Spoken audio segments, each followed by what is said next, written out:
गरीबों, कमजोर तबकों, मध्यम वर्गीय एवं अन्य मेहनत लोगों को जो इन्हें अच्छे दिन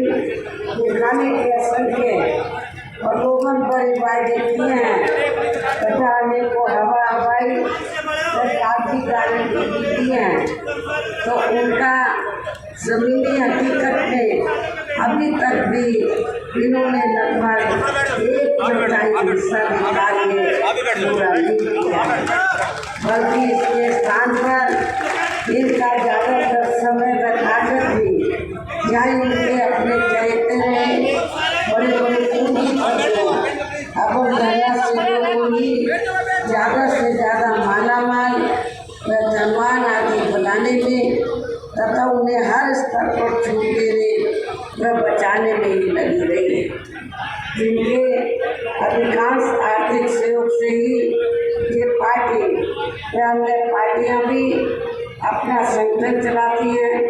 तथा चुनाव आदि भी चलाती है, जिसका काफ़ी कुछ खुलासा वोट की आई वोट से भी हो जाता है। इस संदर्भ में यहाँ मैं ये कहना चाहूँगी, अभी कुछ दिन पहले तो माननीय सुप्रीम कोर्ट ने वोट के संबंध में जो रिपोर्ट की है और जो पेपरों में खबर छपी है, तो आप लोगों को ये मालूम है कि बीएसपी को छोड़कर कांग्रेस, बीजेपी व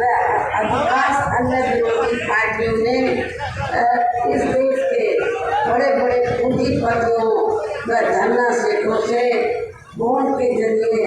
काफ़ी बड़ी रकम ली है, जिससे कि अपना संगठन चलाते हैं, चुनाव आदि भी चलाते हैं। लेकिन कांग्रेस समाज पार्टी एक ऐसी पार्टी है जिसने एक रुपया भी किसी बड़े पूंजीपति का धंधा से काम नहीं, इसलिए हमारी पार्टी जब भी चुनाव होता है, संगठन को चलाने के साथ साथ जब भी छोटा बड़ा चुनाव होता है, तो हमारी पार्टी ना तो संगठन को चलाने के लिए न चुनाव आदि चलाने के लिए किसी भी बड़े पूंजीपति से धन्ना सेठ से पैसा नहीं लेती, ये भी आप लोगों को मालूम है। लेकिन हमारी पार्टी अपने कार्यकर्ताओं के जरिए मेंबरशिप के द्वारा या फिर मेरे जन्मदिन के मौके पर पार्टी के लोगों से थोड़ा थोड़ा धन इकट्ठा करके पार्टी के संगठन को चलाती है व चुनाव आदि चलाती है, ये भी आप लोगों को मालूम है। इसके साथ ही अब ऐसा लगता है कि कांग्रेस पार्टी की तरह ही बीजेपी ने भी केंद्र के तमाम सरकारी जांच एजेंसियों का ज़्यादातर राजनीतिकरण कर दिया। इसके अलावा देश में वर्तमान बीजेपी की सरकार ने शुरू से ही अपनी विभिन्न समस्याओं को लेकर काफ़ी ज़्यादा दुखी व परेशान रहे हैं और अभी भी हैं, जबकि यूपी में 4 बार हमारे पार्टी की रही सरकार ने इनके हितों का भी, किसानों के हितों का भी हर स्तर पर विशेष ध्यान रखा है। हमने अपनी 4 नेतृत्वों में किसानों को खेती करने के लिए समय से सस्ते साधन उपलब्ध कराए और उनकी फसल का भी उचित दाम हमारी पार्टी की सरकार ने उत्तर प्रदेश में दिया। इतना ही नहीं बल्कि केंद्र में दूर की रही कांग्रेस की सरकार की तरह ही वर्तमान भाजपा सरकार में भी इनकी जातिवादी, हीन संप्रदाय एवं पूंजीवादी सोच व नीतियों के चलते ही पूरे देश में सर्व समाज में से खासकर गरीबों, दलितों, आदिवासियों, पिछड़े वर्गों, मुस्लिम एवं अन्य धार्मिक अल्पसंख्यक समाज के लोगों का भी पूर्ण रूप से विकास का उत्थान आदि नहीं हो सका है। और इस संदर्भ में वैसे आप लोगों को ये मालूम है कि पूरे देश में जहाँ दलितों, आदिवासियों एवं अन्य पिछड़े वर्गों का सरकारी नौकरियों में वर्षों से अधूरा पड़ा आरक्षण का कोटा भी अभी तक पूरा नहीं भरा गया है। विशेषकर SC व ST वर्गों के सरकारी कर्मचारियों का पदोन्नति में आरक्षण तो अब काफ़ी हद तक प्रभावहीन ही बना दिया गया है। साथ ही केंद्र व राज्यों में भी विरोधी पार्टियों की रही सरकारों में इन सभी वर्गों को प्राइवेट सेक्टर में आरक्षण दिए जाने की व्यवस्था किए बिना ही इनकी सरकारों के ज़्यादातर सरकारी कार्य अब प्राइवेट सेक्टर के जरिए ही इनके बड़े बड़े पूंजीपतियों व धन्ना सेठों आदि को ही दिए जाने के कारण अब इनको पूरे देश में आरक्षण का बहुत कम ही लाभ मिल पा रहा है। इसी प्रकार इनका अन्य और मामलों में भी शोषण व उत्पीड़न आदि होना अभी तक भी बंद नहीं हुआ है। इनके साथ साथ मुस्लिम व अन्य धार्मिक अल्पसंख्यक समाज के लोगों की भी हालत हर स्तर पर काफ़ी ज़्यादा खराब व दयनीय बनी हुई है, जिसका काफ़ी कुछ खुलासा सच्चर कमेटी की रिपोर्ट में भी किया गया है। इतना ही नहीं बल्कि पिछले कुछ वर्षों से केंद्र व अधिकांश राज्यों में भी BJP व RSS की सरकारों के चलते हुए अब इनका विकास एवं उत्थान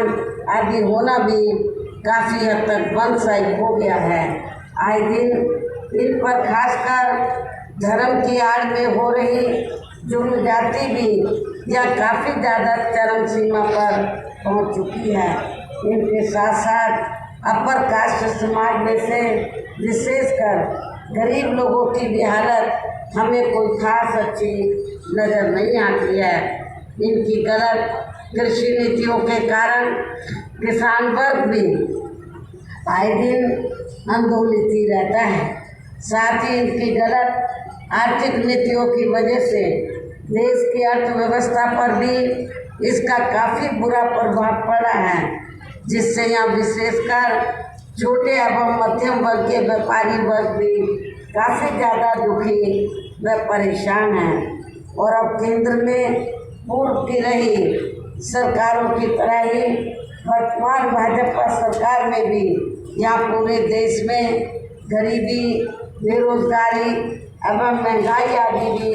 लगातार काफ़ी ज़्यादा बढ़ रही है। देश में हर स्तर पर फैला भ्रष्टाचार भी कम नहीं हुआ है। ऐसे में अब आप लोगों को देश में हो रहे लोकसभा चुनाव में कांग्रेस, BJP व इनकी सहयोगी पार्टियों को भी केंद्र की सत्ता में आने से जरूर रोकना है। जिनकी गलत नीतियों व गलत कार्य प्रणाली आदि को आप लोग काफ़ी हद तक आजमा भी चुके हैं। और अब ये विरोधी पार्टियां किस्म किस्म के साम, दाम, दंड, भेद आदि अनेकों हथकंडे इस्तेमाल करके केंद्र की सत्ता में आने की पूरी कोशिश में लगे हुए हैं, जिनसे अपनी पार्टी के लोगों को हर स्तर पर काफ़ी ज़्यादा सावधान रहना है। और इस मामले में विरोधी पार्टियां अपने अपने पक्ष में हवा बनाने के लिए खासकर मीडिया, ओपिनियन पोल व सर्वे आदि का जो बड़े पैमाने पर इस्तेमाल कर रही हैं, तो उनसे भी अपनी पार्टी के लोगों को बिल्कुल भी गुमराह नहीं होना है। इसके साथ ही विरोधी पार्टियों के विभिन्न रूपों में जारी किए गए इनके हवाई व प्रलोभन भरे चुनावी घोषणा पत्रों एवं वायदों आदि के बहकावे में भी पार्टी के लोगों को कतई नहीं आना है, जिन्हें ये पार्टियां चुनाव खत्म होने के बाद ज़्यादातर अमल में नहीं लाती हैं।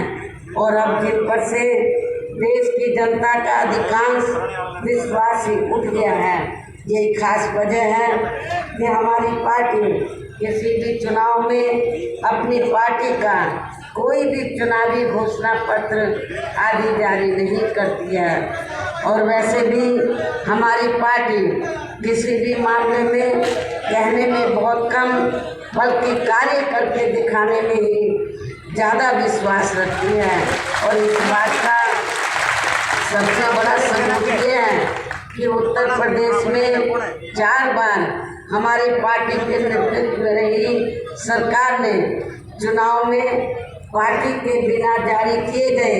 घोषणा पत्र पे ही प्रदेश में आमजन ने काफ़ी कुछ ऐतिहासिक कार्य करके दिखाए हैं, जिनके अब देश में अधिकांश पार्टियों की सरकारें काफ़ी नकल भी कर रही हैं। जबकि इस मामले में हमारी पार्टी का ये कहना है कि यदि इन पार्टियों के स्थान पर केंद्र में हमें अपनी पार्टी की सरकार बनाने का मौका मिलता है, तब फिर हमारी पार्टी की बनी सरकार केंद्र में जहां अब तक की रही सभी विरोधी पार्टियों की सरकारों की तरह केवल हवाई व कागजी कार्य आदि नहीं करेगी, बल्कि उत्तर प्रदेश की तरह ही जमीनी हकीकत में ठोस कार्य करके भी दिखाएगी। और इस संदर्भ में खासकर मैं ये कहना चाहूँगी, केंद्र द्वारा देश में पिछले कुछ समय से अति गरीब परिवारों को अस्थायी तौर पर फ्री में जो थोड़ी सी खाद्य सामग्री राशन आदि दी जा रही है, तो उससे इनका स्थायी तौर पर भला होने वाला नहीं है। लेकिन आपको ये भी मालूम है, जब असेंबली का चुनाव होता है और पार्लियामेंट का भी चुनाव अब हो रहा है, तो भारतीय जनता पार्टी और आरएसएस के लोग तो गांव-गांव में जाकर जिनको ये फ्री में राशन देते हैं, गांव-गांव में जाकर ये लोग गरीब लोगों को ये कहते हैं, क्या कहते हैं कि बीजेपी ने, श्री नरेंद्र मोदी जी की सरकार ने आपको फ्री में राशन दिया है, आपने बीजेपी का, आरएसएस का, श्री नरेंद्र मोदी जी का नमक खाया है, इसलिए आप लोगों को ये अदा करना है। लेकिन मैं आप लोगों को ये बताना चाहती हूँ, गरीब लोगों को ये बताना चाहती हूँ, जिनको